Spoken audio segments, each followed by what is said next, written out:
Hello my dear friends, and welcome back to another video. So today we begin with some very good Star Wars news, and this concerns the Bad Batch Season 3, coming in 2024, the final season. Fans want to know what's going to happen to the remaining members. Did Tech really survive? Did he die? How is Omega going to escape Mount Tantiss? Is Crosshair going to be redeemed? We did see some footage at Star Wars Celebration that shows that Omega's going to try and convince Crosshair to escape.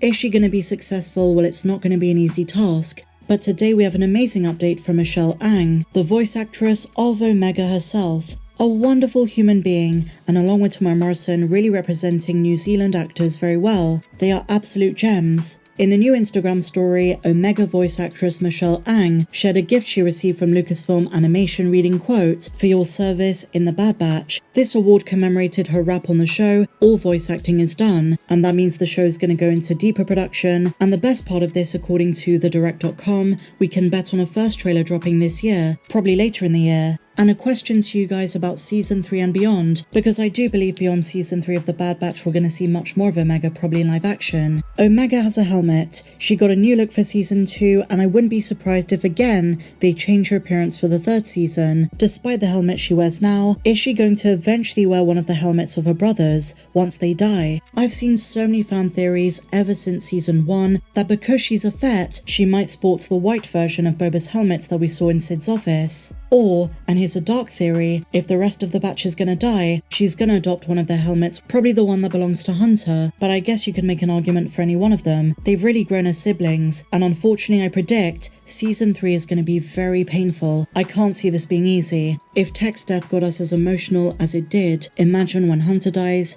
Wrecker, Echo, and Crosshair. Now I'm just making a couple of assumptions, but I do think it's going to be a very painful season, and Brad Rau did say they're going to explore why the Bad Batch were not around in later time periods. Does this mean they're going to die? And even if they do survive and they're doing something different elsewhere in the galaxy, unless they find a way to slow down their accelerated aging, except for Omega who ages normally, Experimental Unit 99 is not going to be around for too long, our favourite batch. Let's hope that's not the case, but it does sound as though that's where it's heading. And with the Omega thing, Jennifer Corbett might say, well, that's not in the plan.